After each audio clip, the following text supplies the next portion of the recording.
New education పాలసీలో saffronisation అంటే syllabus అంతా మార్చేసి దానిలో చాలా వరకు సిలబస్ క్వాలిటీ వైజ్ కూడా మార్చేసి రకరకాల పాఠ్యాలు తీసేసి కొన్ని కల్పించి చేశారన్నది వైల్డెస్ట్ ఎలివేషన్. అది కరెక్ట్ గా మన అధ్యక్ష కాంట్రవర్సీ క్రియేట్ చేస్తున్నారు.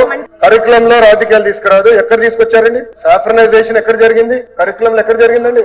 మీ ప్రభుత్వం అధికారంలో ఉన్నప్పుడు డిక్షనరీలో దేవుడు అనే అర్థానికి ఆన్సర్ చదివారు సార్? మీరు ప్రింట్ చేసిన డిక్షనరీ దేవుడు God the one great spirit that Christians, juice and Muslims believe made the world. విద్యా వ్యవస్థని కరికులం లో సాఫ్రనైజేషన్ అన్న పదం వాడారు. He has to withdraw that statement. ఎందుకంటే అది హౌస్ నే కాదు, ప్రజాధికాన్ని తప్పుదారి పట్టిస్తున్నారు. మేము ప్రింట్ చేసే డిక్షనరీలో ఏముందో కూడా చదివి చెప్పండి, చెప్తాను. God the supreme being worshipped in different religious practices, emphasizing a universal creator or with specific divine powers. అది మేము ఇచ్చిన అర్థం అధ్యక్ష. ఇది ఒక్క మతాన్ని కించవచ్చే విధంగా మేము ఇవ్వలేదు అధ్యక్ష.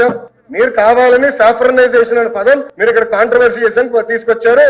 I'm objecting to that. I'm not accepting that. మేము తీసుకొచ్చిన పుస్తకాలు కులాలు, మతాలు, ప్రాంతాలు అతీతంగా పిల్లలకి బాగా చదవాలనేది మా లక్ష్యం అండి. మేము ఇస్తున్నాం. మా డిక్షనరీ అంటే మీకు తీసుకొస్తాం, మీరు చదవండి.